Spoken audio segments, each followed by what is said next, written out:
شاعران د معاشرې نه د بدرنګۍ ختمولو شعوري کوششونه کوي. ډاکټر کاظم نیاز: د ژبې ترقي د قام ترقي ده.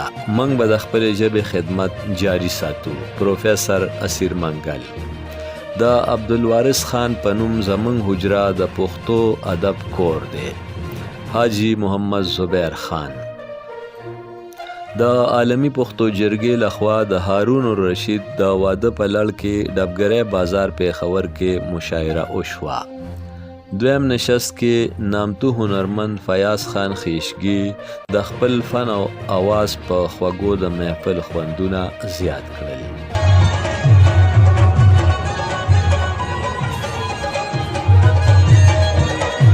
د عالمي پښتو جرګې چیرمن پروفیسر اسیر منګل ویلي دي چې د ژبې ترقي د قام ترقي ده.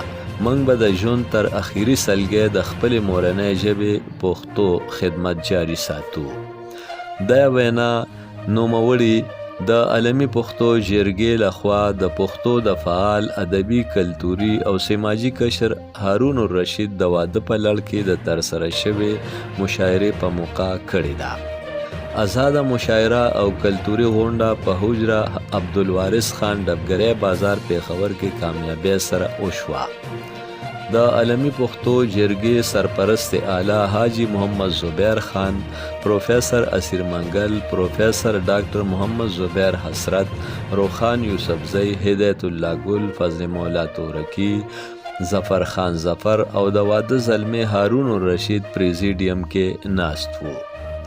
د نظامت چارې ډاکټر علم یوسفزی تر سره کړې. د پریزیډیم د ذکر شوو شاعرانو سره سره ښاغلي نورالبشر نوید، فریدون خان، امجد علي خادم، قیصر علي شاه قیصر کاکا خیل، ډاکټر ګوهر علي شاه ګوهر، حمید الرحمن نادان، صادق امنزی، ډاکټر بصیر بیدار ستوري، شیرولی خان اورکزی، رشید جان رشید، عمر خطاب، فیاض شاداب، اختر حسین ننګیال، منور او نورو شاعرانو خپل خپل کلام وړاندې کړ.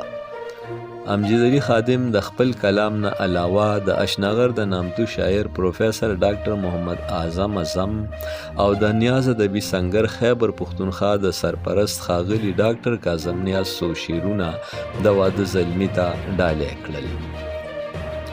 خادم د سنگر د سرپرست ډاکټر کاظم نیاز لخوا د امریکې نه د واتس اپ په لیکه د حاجی محمد زبیر خان په نوم را لېږلي پیغام هم واورولو. خصوصي پیغام کې ډاکټر کاظم نیاز د واده زلمی هارون الرشید ته او د هغوی کورنۍ ته مبارکي ویلې وه.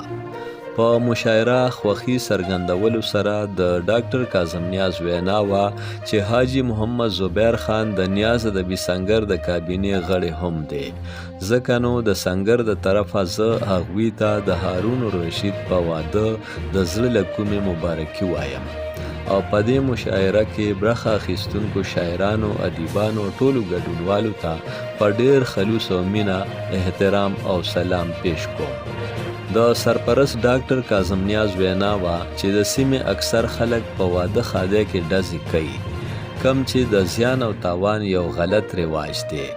که د دغه هوایي ناتاره ډزو په ځای په واده خادی کې د مشاعرو مثبت روایت ژوندی وساتلی شي، نو یو خو به د هوایي ډزو د فرسوده رواج مخه ونیولی شي او بل خوا به د زلمی کول او ځوان نسل غوره تربیت او زده کړه کې لاس مرسته وشي، ځکه چې شاعران ادیبان د معاشرې نه د بدرنګۍ ختمولو شعوري کوششونه کوي.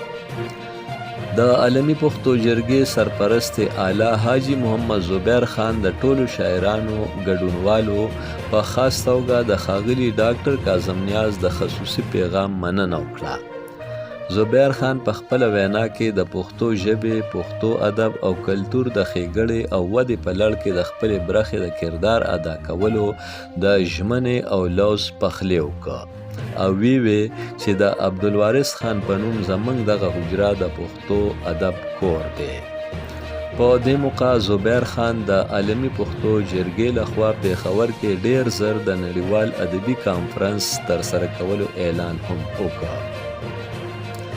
د ړومبي نشست په اخر کې پروفیسر اسیر منګل خپله لیکلې څیره اورولو سره د واده زلمي ته ډالۍ کړه. بل خوا ښاغلي نورالبشر نوید د ګلونو هار هارون الرشید ته په غاړه که او مبارکي یې ورکړه. دویم نشست د کلتور او ثقافت و چې پکې نامتو هنرمن او مینه‌ناک شخصیت فیاض خان خیشکی د خپل شیرین او مهین اواز په خوږو د نامتو شاعرانو منتخب کلامونه زمزمه کړل او د محفل خوند، رنګ او ښکلا کې یې اضافه وکړه.